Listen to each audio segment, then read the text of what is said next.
وقل جاء الحق وزهق الباطل إن الباطل كان زهوقا. السلام عليكم ورحمة الله وبركاته. بسم الله الحمد لله والصلاة والسلام على رسول الله وعلى آله وصحبه ومن والاه، أما بعد. أعوذ بالله من الشيطان الرجيم. بسم الله الرحمن الرحيم. وما خلقت الجن والإنس إلا ليعبدون ما أريد منهم من رزق وما أريد أن يطعمون إن الله هو الرزاق ذو القوة المتين.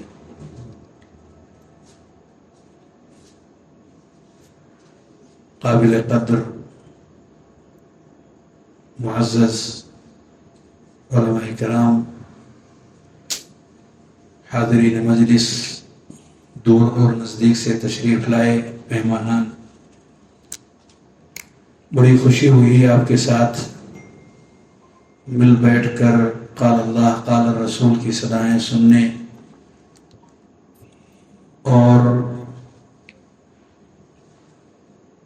اس ارادے کے ساتھ اس مجلس میں تشریف لانے کی کہ اللہ رب العالمین کلمہ حق کو سننے اور اس پر عمل کرنے کی توفیق ہم سب کو عطا فرمائے. میں اس مناسبت سے مقامی جمعیت کا اور خاص طور سے اس مسجد کے ذمہ دار تفسیر بھائی اور ان کے احباب اور دیگر تمام آنے والوں کا شکر گزار ہوں کہ جن کے اندر یہ حوصلہ اور تڑپ رب کریم نے بخشا. اللہ ہمیں صاف ستھرے عمل پر بھی عمل کی توفیق عنایت فرمائے. بھائیو، یہ سوال جواب کی مجلس ہے اور چند منٹ سوال جواب سے پہلے میں ایک دو گزارشات آپ کے حضور رکھنا چاہتا ہوں. پہلی بات یہ ہے کہ جب آپ مجلسوں میں تشریف رکھیں، بیٹھیں، تو پھیل کر کے بیٹھنے کے بجائے مل مل کر کے بیٹھنے کی کوشش کریں. یہ طریقہ صحابہ کرام کا طریقہ ہے. اور تشریف لے آئیے، چل لیجیے، تھوڑی حرکت ہو جائے.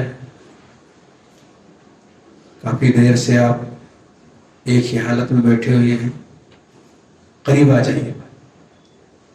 یہ غلطی ان سے بھی ایک بار ہوئی تھی تو نبی کریم صلی اللہ علیہ وسلم نے انہیں تنبیہ کرتے ہوئے فرمایا انما تفرقكم في الشعاب والأودية انما ذلكم من الشیطان. آپ کے اندر جو بکھراؤ آیا ہے، ادھر ادھر آپ جو بیٹھے ہوئے ہیں، یہ شیطان کی طرف سے ہے. انما ذلكم من الشیطان، یہ شیطان کی طرف سے ہے. یہ نصیحت جو پیارے نبی صلی اللہ علیہ وسلم نے انہیں کی اور سمجھایا اور یہ بتایا کہ ایسا نہیں کرنا، یہ شیطانی صفت ہے. تو ان مومنوں نے کیا کیا؟ آگے چل کر کے راوی حدیث کہتے ہیں کہ اس کے بعد جب بھی ان کی مجلس ہوتی، جب بھی ان کا کہیں ٹھہرنا اور رکنا ہوتا، انضم بعضهم الى بعض، ایک دوسرے سے مل مل کر کے وہ بیٹھنے لگے. راوی کہتے ہیں یہاں تک کہ اگر ایک چادر بھی ان کے اوپر پھیلائی جائے لعمهم، تو وہ ایک چادر ان سب کو اپنے اندر لے لے. گیپ نہیں تھا ان کے درمیان. آپ بھی ہمیشہ یہ کوشش کیجئے کہ سلف کا یہ طریقہ نبی کریم صلی اللہ علیہ وسلم سے سننے کے بعد انہوں نے اپنا پرانا طریقہ بدل دیا. آپ بھی بدلیں گے، ایک دوسرے سے قریب آئیں گے انشاءاللہ. یہ جسم کی قربت ہے، یہ ظاہری قربت ہے. جو ذریعہ اور سبب بنے گا آپ کے دل کی قربت کا. ظاہر کہاں لے جاتا؟ باطن کی طرف. ظاہر میں جو چیز ہم کریں گے باطل کے اصلاح کا وہ راستہ اور ذریعہ بنے گا. اگر باطل کی اصلاح ہم چاہتے ہیں تو ظاہر پر عمل کرنا ہوگا. ایک بار پیارے نبی صلی اللہ علیہ وسلم نے فرمایا جب تم کسی ایسی جگہوں سے گزرو جہاں پر لوگوں کو عذاب آیا تھا پہلی امتوں کو، روتے ہوئے گزرو. فَإِن لَّمْ تَبْكُوا فَتَبَاكَوْا، یہ سب ہٹا دیجئے، یہ بھی راستے کی رکاوٹ. اگر اس وقت رونا آپ کو نہ آئے تو رونی کیفیت بنا لو. ظاہر ہر وقت آدمی کے رونے کا موڈ نہیں بن پاتا، تو اگر نہ بھی بن پایا، یعنی دل کے آپ مالک نہیں ہیں کہ دل سے آپ اس اشارے کو پا کر کے آنکھیں اشکبار ہو جائیں، تو کیا کرنا؟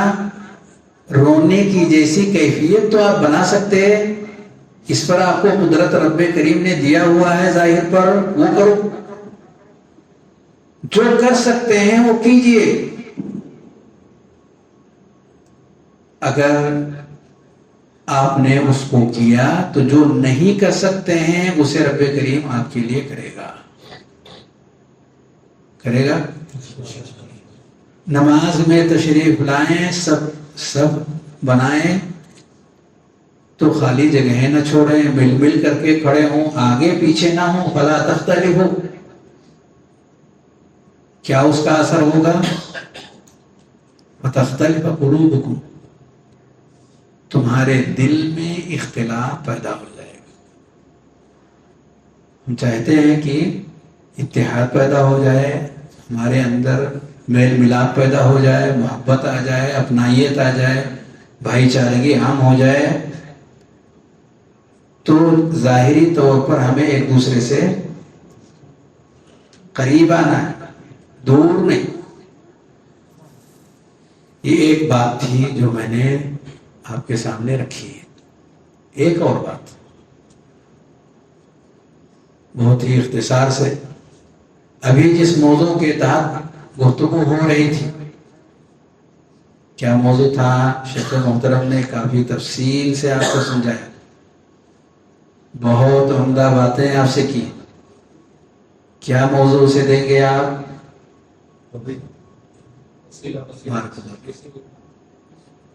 دونوں صحیح ہے، توحید بھی صحیح، وسیلہ بھی صحیح.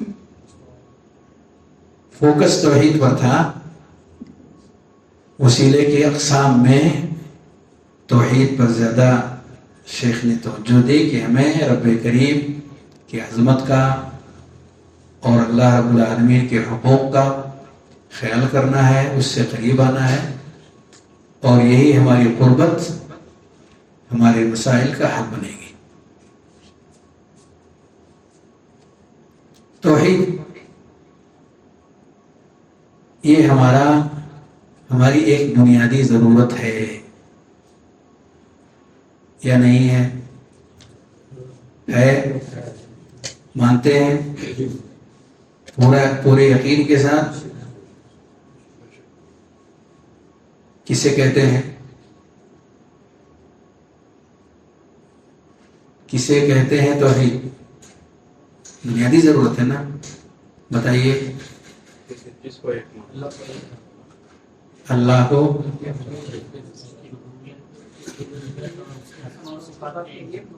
ماشاء اللہ. بارک اللہ فیک، بارک اللہ فیک.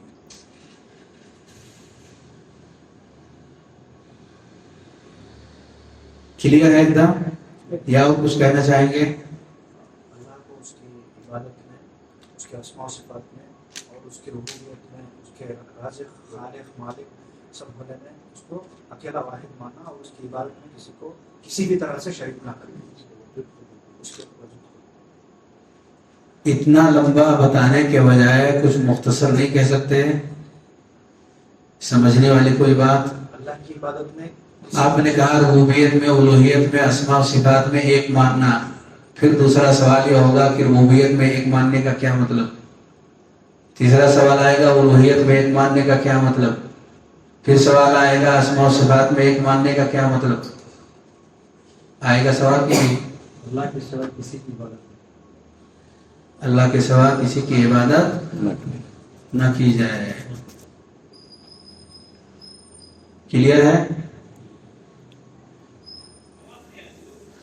صحیح ہے، لیکن یہ توحید الوہیت کی تعریف ہوئی. اللہ کے حق. جی جی جی، ذرا کھڑے ہو جائیے. انہوں نے کہا کھڑے ہو کہ جائیے، حقوق کھڑے میں ہو جائیے، کھڑے ہو جائیے. جی پھر سے ذرا بولیے. حق اللہ الا اللہ بھی، ہاں حق اللہ الا اللہ بھی. کیا کرنا اس کو؟ اللہ کے حقوق کو صرف اللہ ہی کے لیے دینا، غیر اللہ کے لیے نہیں دینا کسی بارک کے. اللہ فیک، ماشاء اللہ. آئیے آپ کو انعام دیا جائے گا. بہت شاندار. ماشاء اللہ ماشاء اللہ. جزاک اللہ خیر. حیاک اللہ. ماشاء اللہ. بارک اللہ فیک. پڑھتے ہیں آپ ماشاء اللہ. یہ کیا انہوں نے جواب دے دیا؟ انہوں نے سمیٹ دیا. جو آپ نے پھیلا کر کے بتایا تھا، اس کو انہوں نے سمیٹ دیا ایک لفظ میں. اس کو کہتے ہیں افراد اللہ بحقہ. توحید کسے کہتے ہیں؟ اللہ کو اس کے حقوق میں ایک جان. اللہ کے جو بھی حقوق، ان سارے حقوق میں اللہ جس چیز کا تعلق رب کریم سے ہے، سارے حقوق جو بھی اللہ رب العالمین کے ہیں، یہ سارے حقوق صرف رب کو دے، کسی اور کو اس میں شریک نہیں کرنا. ان حقوق میں ربوبیت بھی اللہ کا حق ہے، الوہیت بھی اللہ کا حق ہے، اور اسماء و صفات بھی اللہ کے حقوق ہیں. یہ سارے حقوق اللہ کے ہیں، اور ہر ایک کے اندر تفصیلات ہیں. لیکن مختصر میں توحید اگر ہم کہنا چاہیں گے تو ایک کلمے میں ایسے کہیں گے، اللہ رب العالمین کے جتنے بھی حقوق، ان سارے حقوق میں کسی کو شریک اور ساجد نہیں کرنا، یہ سب اللہ رب العالمین کو دینا. حضرت معاذ رضی اللہ تعالیٰ عنہ سے نبی کریم صلی اللہ علیہ وسلم نے یہ پوچھا، کیا حق ہے اللہ؟ حق کی بات آ گئی. تو رب کریم کے جو بھی حقوق ہیں، چاہے وہ عبادت کا حق ہو، چاہے وہ ربوبیت کا حق ہو، یا رب کریم کے اسماء و صفات جس کے تعلق سے بھی آپ سب رہتے ہیں، یہ ہے توحید. توحید کا لفظ سن کر کے صرف ہمیں لفظ توحید کو ذہن نشین نہیں کرنا ہے، اس کے اس مفہوم کو ذہن میں رکھنا ہے کہ رب کے سارے حقوق صرف رب کے حوالے. جی کھڑے ہوئے آپ. ہاں ربوبیت والا حق کا کیا مطلب ہے؟ جی ہاں اس کے خالق اور رازق اور تدبیر کرنے میں اس کو اکیلا جانا. خالق رازق تدبیر کرنا، اور اس کے جتنے بھی افعال ہیں اس میں اکیلا. بارک اللہ فیک، نفع اللہ بک، احسن اللہ الیک. تشریف ہے. صحیح جواب یہ ہے کہ کائنات میں صرف دو ہی افعال ہیں. ایک طرف اللہ کے افعال ہیں اور دوسری طرف بندوں کے افعال ہیں. ان دونوں افعال کو صرف رب کریم کے لیے خاص کر دینا، یہ ربوبیت اور الوہیت. اللہ کے افعال کو اللہ کے لیے کرنا ربوبیت، بندے کے افعال کو اللہ کے لیے کرنا یہ الوہیت. دونوں افعال، اللہ کے افعال جیسے پیدا کرنا، روزی دینا، بارش برسانا، اولاد کی بات آ رہی تھی، اولاد دینا، نفع اور نقصان کا مالک ہونا، بیماری اور تندرستی دینا، بے شمار افعال ہیں اللہ کے، کوئی شریک نہیں ہے۔ کس نے پیدا کیا زمین کو، آسمان کو؟ کس نے؟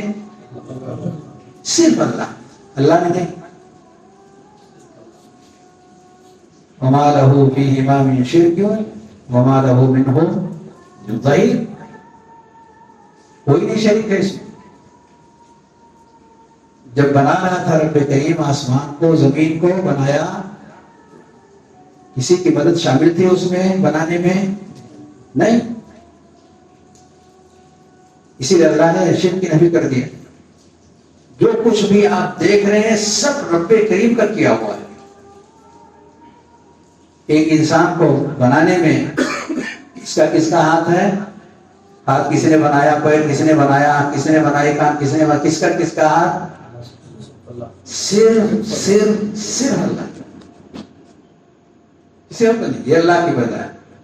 اللہ کی تخلیق، اللہ کے دیگر افعال، آسمان سے بارش نازل ہوتی ہے، بارش کے ایام میں بارش کے قطرات کس نے نازل کیے؟ صرف اللہ نے، کسی اور نے نہیں۔ یہ جتنے بھی افعال ہیں رب کریم کے، ان سارے افعال کو اللہ رب العالمین کی ذات کے ساتھ خاص کر دینا، یہ توحید کون سا ہے؟ ربوبیت، توحید ربوبیت، اللہ کے افعال۔ اللہ کے افعال کی ایک مثال دیجیے، ابھی تو ہوتا ہے جی، کوئی مثال؟ پیدا کرنا، یہ اللہ کے کاموں میں سے ایک کام۔ بھئی ہم پیدا ہی ہوئے ہیں، ساری کائنات پیدا ہی ہوئی ہے، اللہ رب العالمین نے پیدا کیا ہوا۔ یہ ہمیں ایک ایک کر کے ان سب چیزوں کو سیکھتے ہیں، توحید نہیں، یہ توحید ہے۔ اور رکوع اور سجدہ کون کرتا ہے؟ اللہ کرتا ہے یا بندہ کرتا؟ بندہ کرتا ہے، یہ بھی توحید ہے، لیکن یہ توحید الوہیت۔ یہ کس کا فعل ہے؟ بندے کا فعل ہے۔ تو بندے کا فعل یہ ہے کہ اللہ کے لیے صرف وہ کرے، کسی اور کے لیے نہیں کرے، رب کو راضی کرنے کے لیے، اس کے حکم کی وجہ سے، اس کے سامنے وہ کر رہا ہے، کسی اور کو شریک یہ نہیں کہ یہاں بھی کرے اور وہاں بھی جا کر کے ہاتھ رب کے سامنے بھی پھیلائے۔ پھیلانے والا کون؟ بندہ۔ رب انی، شیخ نے دعا پڑھی موسیٰ علیہ السلام کی، بما انزلت الی من خیر فقیر۔ تو یہ جو دعا ہم کر رہے ہیں کس کے سامنے کریں گے؟ کس کا فعل ہے یہ؟ کس کے لیے کرنا ہے؟ اللہ کے لیے، اللہ کے لیے کرنا ہے۔ جتنے بھی افعال ہیں بندے کے، ایک ایک فعل آپ لے لیں، صبح اٹھنے سے لے کر کے شام سونے تک، یہ سارے کام بندے جو بھی کریں گے رب کے حکم کے بغیر، رب کی مرضی اور رب کی رضا اور اس کی خوشنودی حاصل کرنے کے ارادے کے بغیر، یہ وہ بالے جانا ہے۔ اور اس کی رضا کے لیے کوئی بھی قدم ان کا اٹھ رہا ہے تو ایک توحید ادا ہو رہی ہے۔ وہ کون سی توحید ہے؟ نہیں، کون سی توحید ہے یہ؟ احسن، توحید الوہیت، توحید الوہیت۔ توحید الوہیت کی پہچان کیا ہوئی؟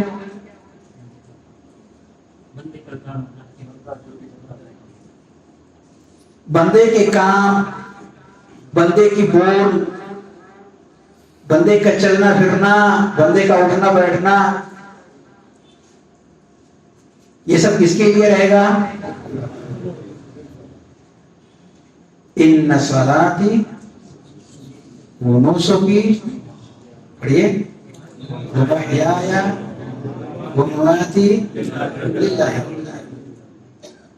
ان صلاتی، یہ کس کا عمل ہوا؟ بندے، میری نماز۔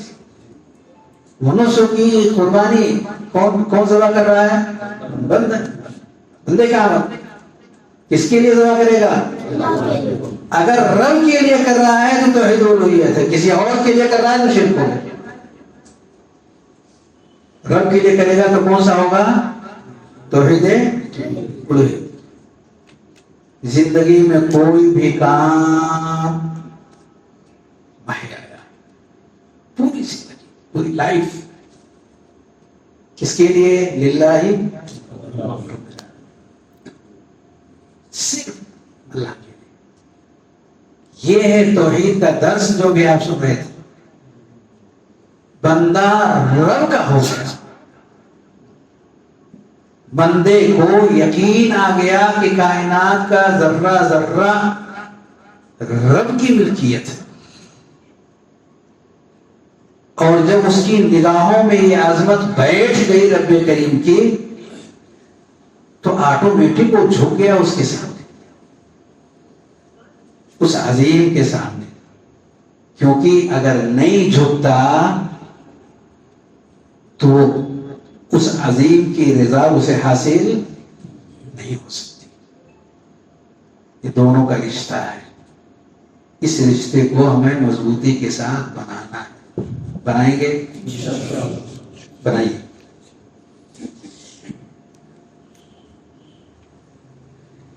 سوالات کی یہ مجلس ہے، میں چاہتا ہوں کہ آپ کے سوالات آئیں۔ ابھی ایک سوال بھائی نے کیا، ایک حدیث کا مفہوم پوچھنا چاہتے ہیں، کیا ہے وہ حدیث؟ وَأَنَا الْحَاشِرُ يُحْشَرُ النَّاسُ عَلَى قَدَمَيْ، لوگ میرے قدم پر جمع کیے جائیں گے۔ کہہ رہے اس کا مفہوم کیا ہے؟ اس کا مفہوم یہ ہے کہ سب سے پہلے رب کریم نبی کریم صلی اللہ علیہ وآلہ وسلم کو قبر سے نکالے گا۔ سب سے پہلے کون قبر سے نکلیں گے؟ قبر پھٹے گی، وَأَوَّلُ مَنْ يَنشَقُّ عَنْهُ الْقَبْرُ، پیارے نبی صلی اللہ علیہ وسلم ہوں گے جن کی قبر سب سے پہلے پھٹے گی یا باہر نکلے گی۔ اس کے پیچھے پیچھے سارے کے سارے لوگ اٹھیں گے۔ تو آدمی چلتا ہے تو پیر اس کا پیچھے رہتا ہے، جو بھی آئے گا سب پیچھے پیچھے ہی آئے گے۔ تو پہل کس سے ہوگی؟ پیارے نبی صلی اللہ علیہ وسلم سے پہل ہوگی۔ یہ اس حدیث کا معنی اور مفہوم، اور یہ بہت بڑا عقیدہ ہے مسلمانوں کا کہ مرنے کے بعد دوبارہ وہ اٹھائے جائیں گے۔ مغرب کی نماز کی پہلی رکعت میں کون سی سورت پڑھی گئی؟ بارک اللہ فیک، بہت اچھے جواب ہے۔ احسنت احسنت، بارک اللہ فیک۔ سورۃ زلزال، اذا زلزلت الارض زلزالها، اس کے اخیر میں ہے فمن يعمل مثقال ذرة خيرا يره ومن يعمل مثقال ذرة شرا يره۔ یہ عقیدہ ہے، مر گئے ختم نہیں ہو گیا معاملہ، کہانی ختم نہیں ہو گئی۔ جو کچھ بھی یہاں ہم نے سیاہ و سفید کیا ہے وہ ایک ایک کر کے ہمارے سامنے لایا جائے گا۔ ہر چیز پیش ہوگی، کوئی بھی چیز اس میں سے باقی نہیں رہنے والی۔ معمولی ذرہ بھی نیکی یا برائی ہماری زندگی میں آئی، ہم بھول گئے، لوگ بھول گئے، پر رب کریم کا رجسٹر نہیں بھولنے والا، وہ آئے گا۔ یہ عقیدہ ہے مسلمان کا، جو قرآن کی صورتوں اور آیتوں کے اندر پڑھی جاتی ہے، اسے ہم سنتے ہیں اور اپنا ایمان تازہ کرتے ہیں۔ یہ حدیث اس طرف ہمیں لے جا رہی ہے کہ مسلمانوں کا عقیدہ ہے کہ وہ اٹھیں گے اپنی قبروں سے، مر گئے مٹی میں مل گئے سارے کے سارے مسلمان۔ مٹی میں صرف کون نہیں ملتے؟ احسنت، مٹی سے کون نہیں ملتے؟ کون نہیں ملتے؟ بارک اللہ فیک۔ ایک بات آپ نے کہی کہ انبیاء مٹی سے نہیں ملتے، اور کون نہیں ملتے؟ شہداء۔ اور کون نہیں ملتے؟ کچھ بڑھائیے، کچھ ترقی ہو، ترقی کا زمانہ ہے۔ اور کون؟ ڈگریاں 3 ہوتی ہیں، فرسٹ، سیکنڈ، تھرڈ، صالحین اور صدیقین کو بھول گئے؟ ایسا کوئی سسٹم اس میں نہیں ہے، ایسا کوئی سسٹم اس میں نہیں ہے۔ سارے کے سارے لوگ مٹی میں مل جائیں گے سوائے انبیاء کے۔ ہاں شہداء کے بارے میں ہیں، بل احیاء ولکن لا تشعرون، ایسا نہیں ہے کہ ان کا جسم مٹی میں نہیں ملے گا، زندگی کی بات کہی گئی ہے، بل احیاء عند ربهم يرزقون، وہ زندہ ہے۔ انبیاء کے تعلق سے بھی آیا ان الانبیاء احیاء فی قبور یصلون، مختلف روایت ہے، حسن درجے کی، بہت سارے ائمہ نے اس کی تحسین کیا ہے، اور صحیح ترین روایت جو صحیح مسلم کی ہے، نبی کریم صلی اللہ علیہ وآلہ وسلم معراج کے موقع پر آپ چلتے ہوئے فرما رہے تھے کہ ومررت بموسیٰ وهو قائم فی قبرہ یصلی، موسیٰ علیہ السلام کے پاس سے نبی کریم صلی اللہ علیہ وسلم کا گزر ہوا اور آپ اپنے قبر کے اندر کھڑے نماز پڑھ رہے تھے، قائم یصلی، زندگی ہے اور اس زندگی کے اندر حرکت ہے، تو جو آیا ہوا ہے اس پر ہمارا ایمان ہے، جو ذکر کیا گیا ہے، جو ہمیں بتایا گیا ہے، اس کے صحیح ہونے پر ہمارا ایمان ہے کہ ایسا واقعی ہے۔ لیکن مٹی میں مل گئے نہیں مل گئے، انبیاء کے علاوہ بقیہ، ان اللہ حرم علی الارض ان تأکل اجساد الانبیاء، اللہ نے حرام کر دیا ہے زمین کے اوپر کہ وہ انبیاء کی جسموں کو کھائے، مٹی میں وہ نہیں مل سکتی۔ باقی اور کے تعلق سے ایسی کوئی چیز نہیں آئی ہے، ہم اپنے دماغ سے اس چیز کو ہم جوڑ نہیں سکتے۔ خیر، ایک سوال تھا، سوال جواب کی مجلس ہے، اگر آپ لوگوں کے پاس اور بھی دیگر سوالات ہیں۔ شیخ کچھ کہنا چاہتے ہیں؟ جی ایک منٹ، نہیں آپ سے کہہ رہا ہوں، جیسے کہ الحمدللہ اس کے سینٹینس کے ساتھ آتا ہے کہ دوسرے جو الشکور الغفور کے جو دوسرے نام ہیں وہ نہیں بھولنا ہوگا، اس کے تفصیل سے کچھ کہنا چاہ رہے ہیں؟ میں اس ضمن میں نہیں آپ سے سوال ہی کر رہا ہوں۔ جیسے ابھی آپ نے بتایا کہ یہ تو حدیث ہے، انبیاء کے اجساد کو اللہ نے حرام کیا، پیچھے کچھ واقعات آئے تھے جس کا مشاہدہ بہت بڑے پیمانے پہ کیا گیا مضامین کی شکل میں، کہ کچھ صحابہ کرام کے اجساد ملے اور وہ کسی بادشاہ کے خواب کا بتاتے ہیں کہ ان کے قبر میں پانی آ رہا تھا، منتقل کیا گیا، اور روایت میں ہے شہدائے احد میں سے کچھ لوگوں کی قبروں کو منتقل کیا گیا، تو صحابہ کے اجساد ویسے کے ویسے ہی تھے۔ اس سے بھی کچھ لوگ استدلال کرتے ہیں کہ ٹھیک ہے یہ حدیث ہے، لیکن عملی طور سے یہ چیز یہ بولنے کے بعد کرتے ہیں۔ دیکھیے، ایک اس کے ساتھ امر واقع میں کچھ چیزیں ایسی دیکھی گئی ہیں کہ بعض لاشیں دفن کرنے کے کافی وقت کے بعد اپنی حالت پر قائم ہیں، مٹی میں نہیں ملی ہیں۔ اس کے تعلق سے ہمارا عقیدہ کیا ہو؟ رب کریم جو کرنا چاہے، اللہ رب العالمین کے اس عمل کے راستے میں کوئی رکاوٹ نہیں ہے، لا معقب لحکمہ، اس کے حکم کے بعد کسی کا حکم نہیں، سب سے آخری حکم اسی کا۔ اس نے کس کے تعلق سے کیا فیصلہ کیا ہوا ہے یہ کسی کو معلوم نہیں، پر انبیاء کے تعلق سے جو فیصلہ کیا اسے بتا دیا، انبیاء کے تعلق سے جو فیصلہ رب کریم نے کیا اسے ہمیں بتا دیا۔ کیا بتایا؟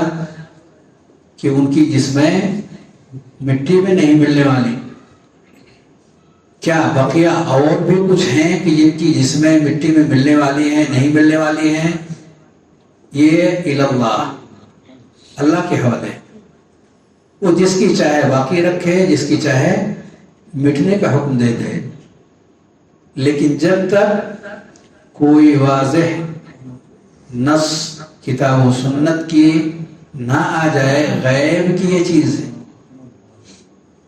ایک ایسے مرحلے کی چیز ہے جو آنکھوں سے نہیں دکھ سکتی. اس میں جتنا وارد ہے اتنا ہمارا عقیدہ ہے. جو واقعات سننے میں آئیں گے اسے تسلیم کر لیا جائے گا کہ ہاں الحمدللہ رب کریم نے ان کی حفاظت فرمائی. یہ بہت بڑے اعزاز کی بات ہے. بعض صحابہ کی، بعض شہداء کی. لیکن ایسا ہم کوئی قاعدے کلیہ اپنی طرف سے نہیں بنا سکتے کہ صحابہ کی قبروں کو، صحابہ کی جسموں کو مٹی نہیں چھوئے گی، شہداء کی جسموں کو مٹی نہیں چھوئے گی، کیونکہ اس تعلق سے کتاب و سنت میں کوئی واضح تعلیم، کوئی واضح دلیل ہمارے درمیان نہیں ہے جس کے ہم پابند اور مکلف ہیں. آپ کا سوال تھا وہ سوال رہ گیا.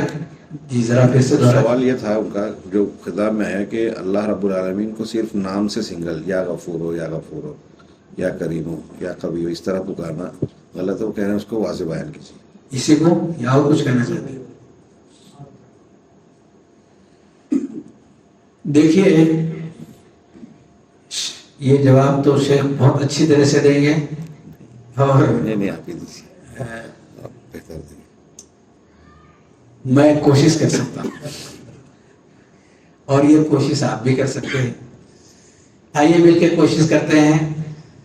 ہمارے درمیان کچھ ایسے لوگ ہیں جو کہتے ہیں یہ عوام کا ذکر ہے، یہ خواص کا ذکر ہے، اور یہ خواص الخواص کا ذکر ہے.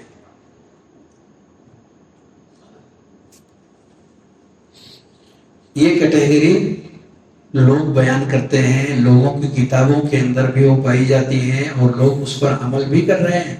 عوام، خواص اور خواص الخواص، فرسٹ، سیکنڈ، تھرڈ، یہ درجہ. عوام کا ذکر کیا ہے؟ لا الہ الا اللہ مکمل کر سکتے ہیں. وحدہ لا شریک لہ لہ الملک و لہ الحمد وهو علی کل شیء قدیر. یہ کس کا ذکر ہے؟ عوام کا ذکر. خواص کا ذکر کیا ہے؟ خواص کا ذکر کیا ہے؟ نہیں بتائیں گے؟ اور یہ تو کفر ہے بھائی. صرف اللہ کا نام، صرف اللہ کا نام. اللہ اللہ اللہ اللہ اللہ اللہ. ابھی آپ کا جو سوال تھا اللہ اللہ اللہ اللہ، یہ کس کا ذکر ہے؟ خواص. خاص لوگوں کا ذکر ہے. اب مسئلہ آیا خاصۃ الخاصہ کا. کس کا آیا مسئلہ؟ خاصۃ الخاصہ کا. اب ان کا کیا ذکر بنے گا؟ دو تو نمٹ گئے. ہو اللہ کے آخر میں جو ہو ہے، الف لام ہا، تو الف لام کو ڈسکاؤنٹ کر دیا. اب اس میں آخر میں ہاں آتا ہے، یہ ہو ان کا ذکر ہے. ہو یہ ان کا ذکر ہے. سمجھ رہے ہیں؟ اس لیے اگر مارکیٹ میں آپ دیکھیں کہ 20% ڈسکاؤنٹ ہے، 50% ڈسکاؤنٹ ہے، 70% ڈسکاؤنٹ ہے، تو آپ کو تعجب نہیں ہونا چاہیے. یہاں دین میں بھی ڈسکاؤنٹ ہے. Shortcut. ایک مختصر ترین راستہ لوگوں نے ڈھونڈ لیا. پیارے نبی صلی اللہ علیہ وسلم نے فرمایا افضل ما قلت انا والنبیون من قبلی، افضل ما قلت انا والنبیون من قبلی لا الہ الا اللہ وحدہ لا شریک لہ. پیارے سب سے افضل بات جو میں نے اور مجھ سے پہلے تمام انبیاء نے کہی ہے وہ کیا ہے؟ لا الہ الا اللہ۔ کیا کہہ رہے ہیں لوگ؟ یہ عوام کا ذکر ہے، انبیاء عوام ہیں۔ بتائیے کون سی شریعت ہے جس کا آپ پرچار کرنا چاہتے ہیں؟ موجود ہیں ایسے لوگ، نام لینا ضروری نہیں ہے، پر ان کے اعمال ان کی حقیقت کو واضح کر رہے ہیں۔ اور صرف لفظ اللہ ہی پر اکتفا نہیں کیا، اللہ کو بھی کہنا گوارا نہیں کیا، اللہ کہنا بھی ان کے لیے گوارا نہیں ہوا، اور روح پہ آ گئے۔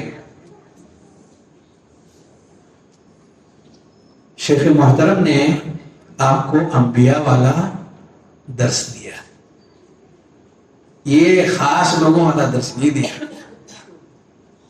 انبیاء والا درس دیا کہ وہ چیز کہیے جو انبیاء نے سکھایا۔ انہوں نے وہ باتیں سکھائی ہیں جن باتوں کو سیکھنے کے بعد ہم سمجھ سکتے ہیں کہ ہم کہنا کیا چاہتے تھے اور ہمارا رب ہم کو سکھانا کیا چاہتا تھا۔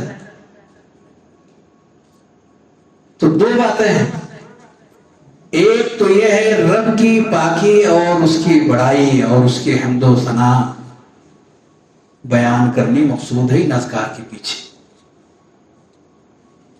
کیا ہے پہلا مقصود؟ رب کریم کی پاکی، اس کی بڑائی اور کبریائی اور اس کی حمد و ثنا۔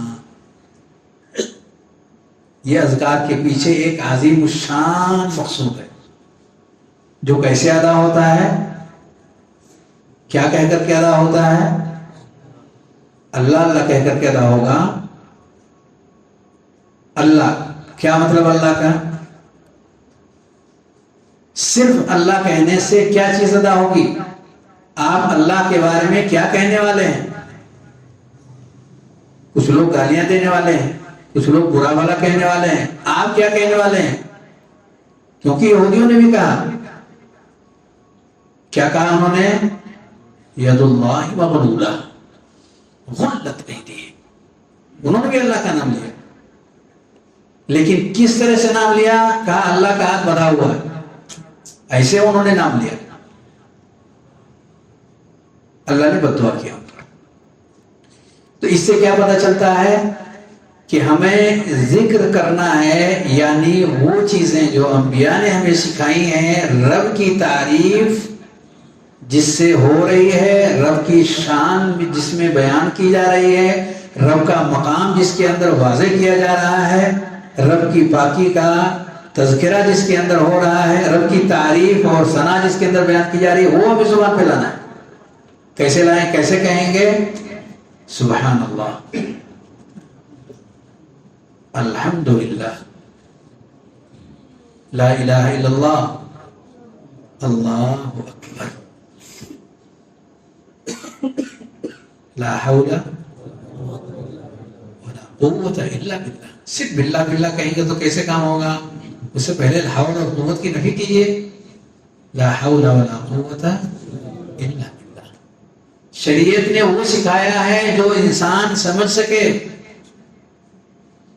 وہ چیزیں نہیں ہیں کہ بس آپ اس کو بولو، آپ سمجھو نہ سمجھو، آپ کے مطلب کی ہو نہ مطلب کی ہو، ایسا نہیں۔ ایک حصہ تو یہ ہوا جو رب کے تعلق سے تھا، دوسرا حصہ کیا ہے؟ جو بندوں سے متعلق، جو بندوں سے متعلق۔ بندوں کے تعلق سے کیا ہے کہ بندہ اپنی حاجتیں اور ضرورتیں کس کے سامنے رکھتا؟ اللہ کے سامنے رکھتا۔ پوری بات رکھتا ہے یا آدھی رکھتا؟ پوری بات رکھتا ہے، پوری بات رکھتا ہے۔ ان اذکار اور دعاؤں میں یہی سکھایا گیا ہے۔ اب یہ بہت بہترین دعا شیخ محترم نے سکھائی ہے دکھ اور غم کو دور کرنے کے لیے۔ کون بتائیں گے؟ ماشاءاللہ، اور ہاتھ اٹھائیے۔ ایک دعا شیخ نے سکھائی ہے دکھ اور غم کو دور کرنے کے لیے، وہ دعائیں ہمیں پڑھنی چاہیے۔ ہر ایک کو دکھ، ہر ایک کو غم، ہر ایک کو کچھ نہ کچھ تکلیف، اس زندگی کے اندر آتی ہے اسے دور کرنے کا ایک بہترین راستہ ہمیں سکھایا گیا ہے. کوئی دعا شیخ نے بتائی ہے؟ ہاں ہاں بارک اللہ فیک. جی کھڑے ہو کے بیٹا. ان کو یاد ہے؟ آپ کو نہیں یاد کیا؟ وابن عبدك وابن عمتك ناصية بيدك ماض فيها حكمك عدل فيها قضاؤك اللهم إني أسألك من كل اسم هو لك سميت به نفسك أو أنزلته في كتابك أو علمته من قبلك أو استأثرت به في علم الغيب إنك أن تجعل القرآن العظيم ربيع قلبي ونور صدري وجلاء همي وجلاء حزني وذهاب همي. احسنت بارك الله فيك. پوری دعا ہے. الحمدللہ. عبداللہ بن مسعود رضی اللہ تعالی عنہ سے منقول یہ صحیح ترین دعا دکھ اور غم کو دور کرنے والی، جس میں بہت ساری چیزوں کا اقرار ہے، بندہ اقرار کر رہا ہے جیسا کہ تشریح آپ کے سامنے آئی، اور پھر اسی عظمت کے تصور کے ساتھ بندہ اللہ سے کہہ رہا ہے کہ اللہ میرے دکھ کو، میرے غم کو دور کر دے. تو اللہ اسے کیا کرتا ہے؟ دور کر دیتا ہے. یہ دعا نہیں یاد ہے سب کو؟ ابھی جو بھائی نے پیش کیا نہیں یاد ہے؟ یاد ہے کہ نہیں یاد ہے؟ یاد ہے؟ جس کو یاد ہے ذرا ہاتھ اٹھائیے. شرمندگی کی بات نہیں ہے، ہاتھ اٹھائیے کیونکہ اس کے بعد مجھے کچھ کہنا ہے. ماشاء اللہ. ذرا یاد ہے تو جم کے اٹھائیے، پتا چلے کہ ہاں ماشاء اللہ یاد کر رکھے ہیں. باقی لوگوں کو نہیں یاد ہے. آپ نہیں چاہتے ہیں کہ یہ دکھ درد آپ کی زندگی سے دور ہو؟ چاہتے ہیں؟ یاد کیجیے. کہاں ملے گی یہ دعا؟ حسن المسلم میں آپ کو یہ دعا مل جائے گی. اگر نہ بھی یاد ہو تو دیکھ کر کے تو آپ پڑھ سکتے ہیں، روز آنا پڑھیں گے تو یہ دعا یاد ہو جائے گی. یاد کر لیجیے. بہت بہترین دعا اس کے اندر سکھائی گئی، بہت بہترین باتیں اس دعا کے اندر سکھائی گئی. تو آپ نے جو سوال کیا تھا کہ اللہ رب العالمین کو یاد کرنے کا جو یہ طریقہ ہے وہ طریقہ کیا ہے؟ وہ طریقہ یہی ہے کہ ہم جو بھی کہیں صاف صاف کہیں، آپس میں بھی اور رب سے بھی. آدھی ادھوری بات نہ کہیں. صاف صاف کہیں گے آپ کا سامنے والا بھی آپ کی مراد کو سمجھے گا، صاف صاف کہیں گے رب کریم کو بھی آپ کی ادا پسند آئے گی. آدھی ادھوری بات نہیں کہنی چاہیے،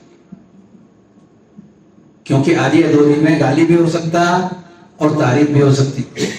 وہ کہیں جو کلیئر کٹ، تو اللہ کے لیے کرنا ہے یا اپنے لیے کرنا ہے، دونوں آپ صاف صاف کہتے ہیں، دونوں آپ کلیئر کٹ میں رب کے سامنے پیش کرتے ہیں. جی اسی ضمن میں نمبر ایک والا ذکر بھی کر دیجیے. 786 نہیں آپ ہی 786 جو ہے نمبر بسم اللہ الرحمن الرحیم کی جگہ 786.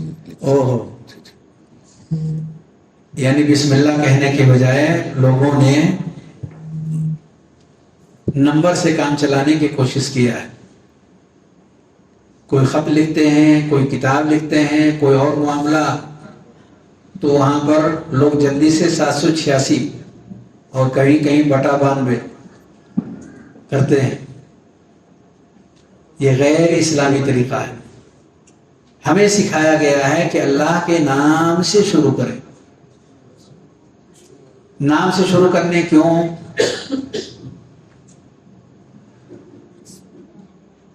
کیوں؟ ہاں بسم اللہ، ماشاء اللہ، جزاک اللہ.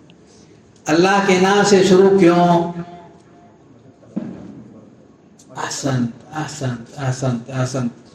اللہ کے نام سے شروع کرنے کا معنی یہ ہے کہ اے اللہ میں یہ کام کرنا چاہتا ہوں. کام کے ساتھ ساتھ جب تک تیری رحمت شامل حال نہیں ہوگی، تیری مدد شامل حال نہیں ہوگی، یہ کام میں کر ہی نہیں سکتا. اس لیے کام سے پہلے ہم اس سے مانگتے ہیں بسم اللہ الرحمن الرحیم. کم سے کم بسم اللہ، رب سے تعلق کا ایک زبردست جو ذکر ہے جو مسلمانوں کو دیا گیا ہے، اور یہ عظیم تحفہ کسی اور قوم کو ملا ہی نہیں.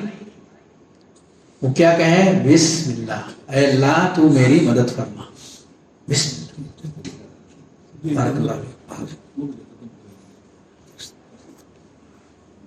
تو نمبرات یہ اس کا بدل نہیں ہے، بلکہ وہ کلمات ہمیں کہنے ہیں جو کلمات سکھائے گئے ہیں اور ان کے عظیم جو مقاصد ہمیں بتائے گئے ہیں. جی وہ ایک چیٹی جو آئی ہے اس کا جواب دے دیں گے.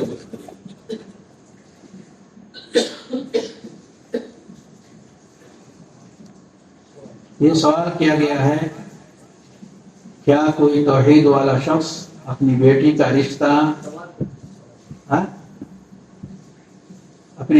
رشتہ بدعتی شخص کے ساتھ کر سکتا ہے؟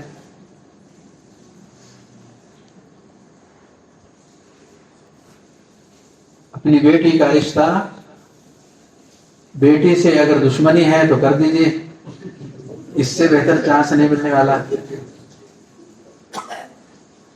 اور اگر بیٹی آپ کے کلیجے کی ٹکڑا ہے، جیسے کہ نبی کریم صلی اللہ علیہ وسلم نے حضرت فاطمہ کے بارے میں فرمایا تھا، تو پھر وہ کیجئے جو دل کے ٹکڑے کے ساتھ ایک شخص کر سکتا ہے. کیا دنیا کی آگ میں کوئی شخص اپنے بچوں کو ڈالنا پسند کرتا نہیں؟ تو آخرت کی آگ کے لیے ہم کیوں ان کو تیار کرنا چاہتے ہیں، یا ان کی نسل اور ان کی ضروریت کو کیوں؟ وہ سمجھیں نہ سمجھیں کہ یہ شرک ہے، پر آپ تو سمجھتے ہیں. وہ نہیں سمجھتے پر آپ تو سمجھتے ہیں کہ یہ شرک ہے، پھر جان بوجھ کر کے مشرکانہ ماحول اپنے بچوں کے لیے کیوں؟ انبیاء کو سب سے زیادہ فکر اپنے بچوں کو توحید کے بارے میں تھی. شرک سے دور، وجنبنی، پڑھیے، وبنی وجنبنی وبنی ان نعبد الاصنام. اے اللہ مجھے بھی بچا لے اور میری اولاد کو بھی بچا لے. تو انبیاء کو تو آخرت کی فکر تھی کہ کہیں ہمارے بچوں کی زندگی میں شرک نہ آ جائے، انہیں ایسی تعلیم دیا جائے، انہیں ایسا ماحول دیا جائے. یہ کوشش ہونی چاہیے. جائز ناجائز ہے تو بات کی بات ہے، کم سے کم ہم تصور تو کریں ہم بھیج کہاں رہے ہیں، کس ماحول میں ڈال رہے ہیں اپنے بچوں کو. سوچیں تو صحیح 2 منٹ کے لیے کہ اگر ہمارے بچوں نے جا کر کے اس ماحول میں وہی رنگ اختیار کر لیا جس رنگ میں وہ سب لوگ ڈلے ہوئے ہیں، تو پھر ان کا بھی حشر وہی ہوگا جو ان کا ہو رہا. اور یہ اگر بچ بھی گئے تو ان کی نسل اور ان کی ضروریت کا کیا ہوگا؟ اور اپنے بچوں سے مرتے وقت کسی نے یہ پوچھا تھا، ما تعبدون من بعدی، میرے بعد کس کی عبادت کرو گے؟ ما تعبدون من بعدی، کس کی عبادت کرو گے میرے بعد؟ یہ کسی نے پوچھا تھا. کون ہے وہ؟ قالوا نعبد الہک وَإِلَىٰ آبَائِكَ إِبْرَاهِيمَ وَإِسْمَاعِيلَ وَإِسْحَاقَ إِلَٰهًا وَاحِدًا نَحْنُ لَهُ مُسْلِمُونَ. یہ توحید کی تعلیم کہ بچوں کو پلا دیا گیا ہے، رس کی طرح سے، شربت کی طرح سے گول گول کر کے مکس کر کے ان کے اندر وہ چیز ڈال دی گئی ہے، انہیں پلا دی گئی ہے.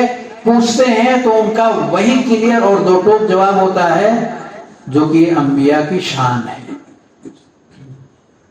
اسی کی ان کو فکر تھی، اور ہماری بھی یہی فکر ہونی چاہیے کہ بچے ہمارے توحید کے ماحول میں رہیں. اور اگر رشتہ غریب کا ہے کوئی حرج نہیں، دنیاوی اعتبار سے وہ لاچار ہے کوئی حرج کی بات نہیں. شرط یہ ہے کہ وہ موحد ہے، شرط یہ ہے کہ وہ موحد ہے. دین کے اعتبار سے وہ شخص کیسا ہے، یہ چیز اگر ہم نے خیال کر لیا تو یقیناً ہم نے اپنے بچوں کے ساتھ خیر کا معاملہ کیا. اور دوسرا یہ کہ یہ چیز جائز اور درست نہیں ہے. آپ شرعی زبان میں اس کو سننا چاہتے ہیں کہ کیا ہم کسی مشرک کے گھر میں اپنے بچی کو دینا چاہتے ہیں تو دے سکتے ہیں؟ نہیں دے سکتے، نہیں دے سکتے.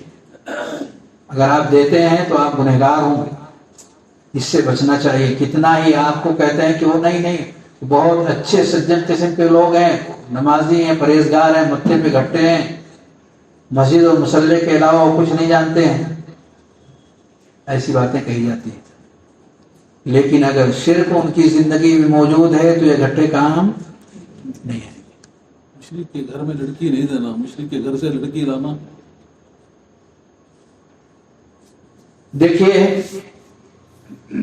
لوگ کہتے ہیں، سینہ ٹھوک کے کہتے ہیں کہ ہم تو نہیں دیتے پر لا کر کے ٹھیک کرنا جانتے ہیں. جی ایسا لوگ بولتے ہیں کہ لائیں گے، ٹھیک کریں گے، اپنے طریقے سے ان کو لے کر چلیں گے. اتنا بڑا دعویٰ، اتنا بڑا غرور اچھا نہیں لگتا، بہت بڑی بات ہو گئی.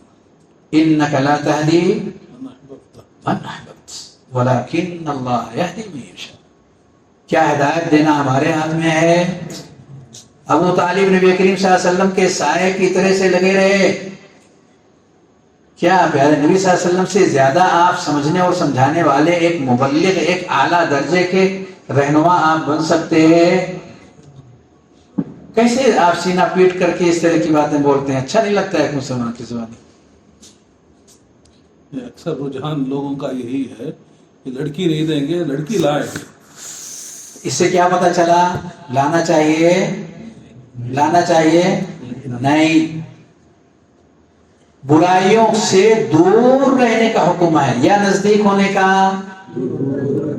دور رہنے کا، برائیوں کے قریب نہیں جانے کا. اگر ہم جاتے ہیں تو کس لیے جاتے ہیں؟ ان کی ہدایت اور رہبری کے لیے، انہیں راستہ دکھانے کے لیے، اپنے ساتھ سائے کے ساتھ جوڑ کر کے رکھنے کے لیے نہیں کہ اللہ نہ کرے ان کا اثر اگر ہمارے اوپر آ گیا تو معاملہ پلٹ جائے گا. میں ایک واقعہ سناتا ہوں. ایک خارجی شخص ہے عمران الحطان. خارجی کون ہے؟ ممکن ہے آپ جانے نہ جانے، خیر یہ مقصود بھی نہیں. ابھی بھٹکا ہوا ایک انسان، عبادت گزار، اچھا. تو وہ شخص خارجیت کو اختیار کرنے سے پہلے ٹھیک ٹھاک انسان ہونے کے ساتھ اس نے نکاح جو کیا ایک ایسی جگہ میں کیا جہاں کی لڑکی خارجیت زدہ تھی، اسی ماحول کی پروردہ تھی. لیکن انسان کو اپنے قوت بازو پر بھروسہ رہتا ہے تو وہ ہمت اور حوصلے سے کام لے کر کے آگے بڑھ جاتا ہے. وہ بھی آگے بڑھ گئے پر بیوی غالب آ گئی.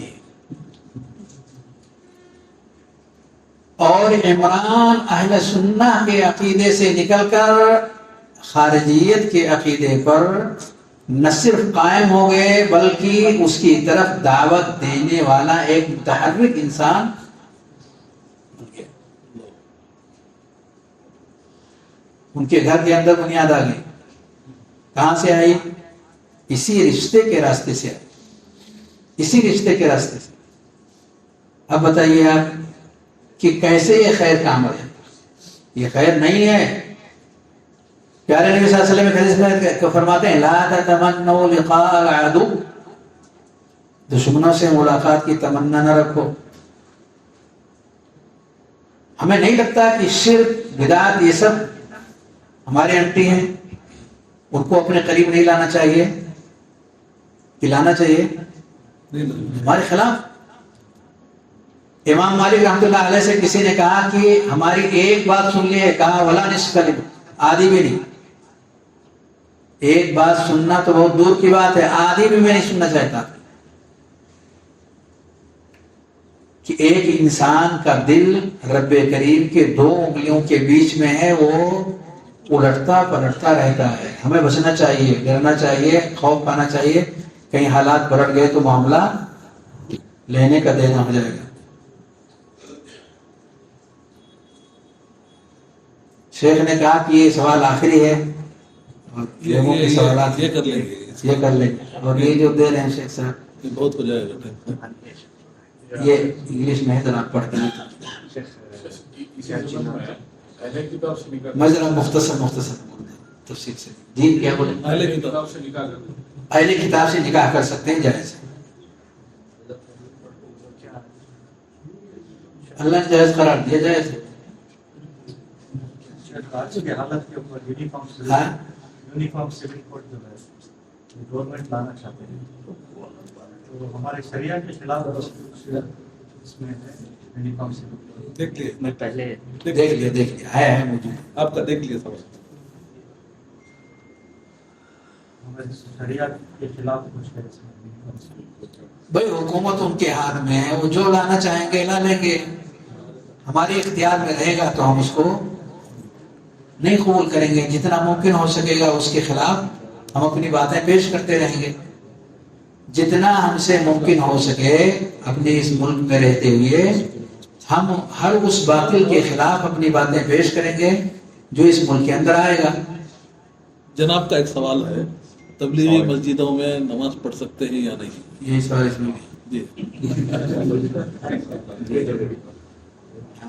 آپ جلدی سے بول دیجیے اس میں کیا لکھا ہوا انگلش ہے. میں کیا لکھا ہے بولو جی. جنات میں بیماری آپ بائیں ہاتھ کا استعمال زیادہ کرتے ہیں. جی چلیے جی بولو.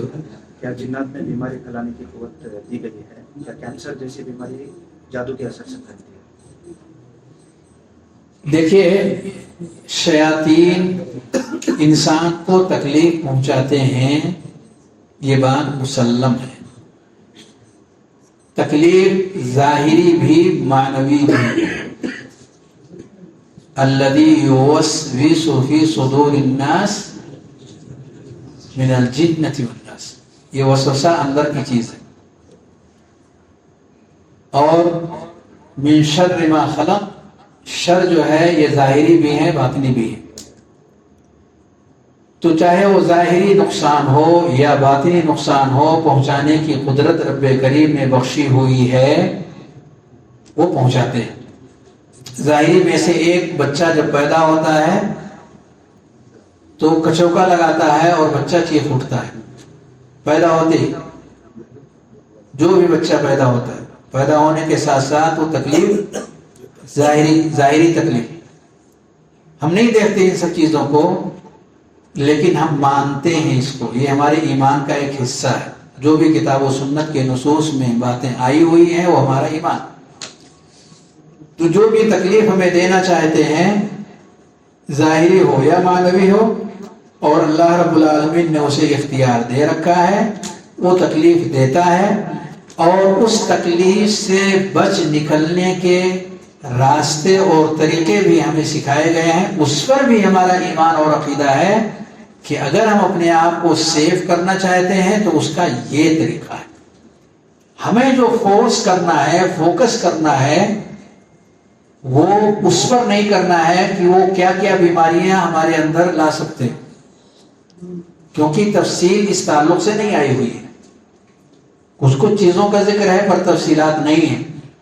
لیکن فورس اس چیز پر کرنا ہے، زیادہ توجہ اس طرف دلانی ہے کہ ہمیں اس شر سے بچنے کا راستہ کیا ہے جس کو ہم دیکھ نہیں سکتے، جو ہمارے بیچ میں ہے، ہمارے جسم کے اندر ہے اور باہر ہے، جدھر سے وہ چاہتا ہے ہمیں تکلیف دے دیتا ہے. ہم کیسے بچیں گے؟ اس کا طریقہ کار کیا ہونا چاہیے؟ کیا ایسا کوئی قلعہ ہے جو اہل ایمان کے لیے اللہ رب العالمین نے تیار کر رکھا ہے، جس میں جانے والا سیف ہو سکتا ہے؟ ہم اس میں اپنا نام لکھوا لیں اس قلعے میں اور اسی کے اندر ہر روز انٹری کرتے رہیں. اس کو جاننے کی ضرورت ہے، اس کو سمجھنے کی ضرورت ہے.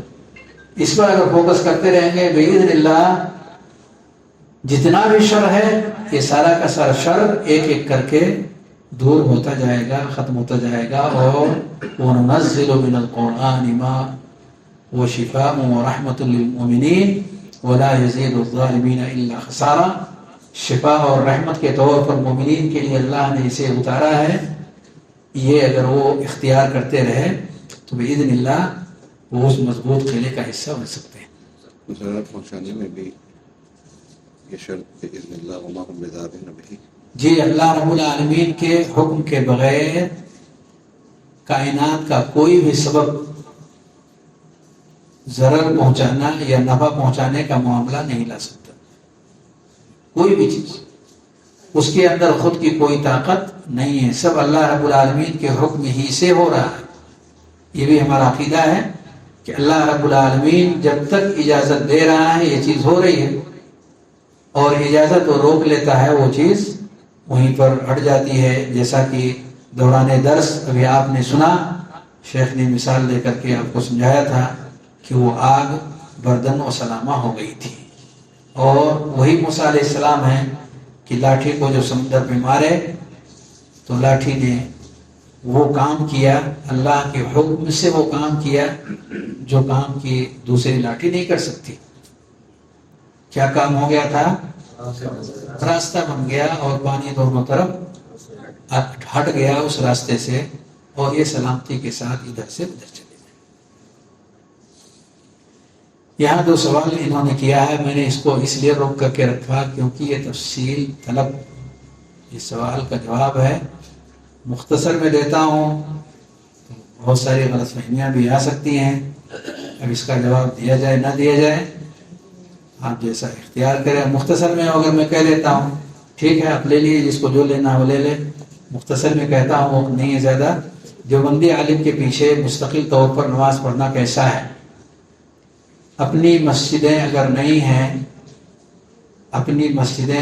ہیں اور کوئی شخص وہاں نماز پڑھ لیتا ہے اس کی نماز ہو جائے گی.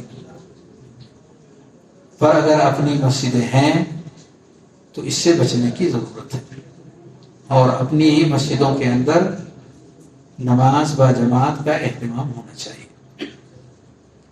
عقیدے کی خرابی کے ساتھ ساتھ ان کی نمازوں میں بھی بہت سارا خلل واضح طور پر موجود ہوتا.